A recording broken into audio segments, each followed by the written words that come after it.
when your brain goes numb. You can call that mental freeze. When these people talk too much, put that shit in slow motion. Yeah, I feel like an astronaut in the ocean.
Άλλο αεροπλάνο, τι είναι αυτό εδώ.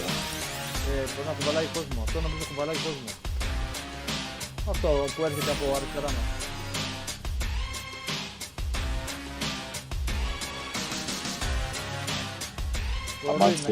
Αμάξι. Όπα.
πέτυχε ο Μπλάκας πάλι. Με το... Κάπου είναι ξαπλωμένος που μας κοιτάει.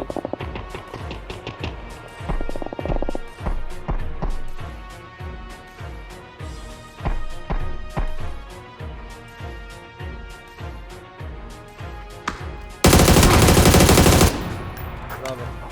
Μπράβο, ρε. Θέλω να δω που είναι ο άλλος βλαμμένος με το αού. Από εδώ πάνω είναι. Νάτος, εδώ είναι. Το δέντρο δίπλα, το ντόντο κοντά. Ναι, πουσάρουν, Να πουσάρουν. βλέπω.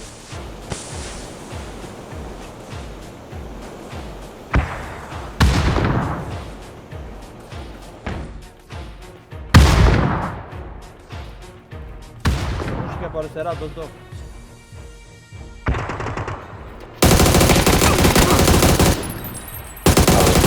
Μπράβο, πήρα assist.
Νοκ ένας.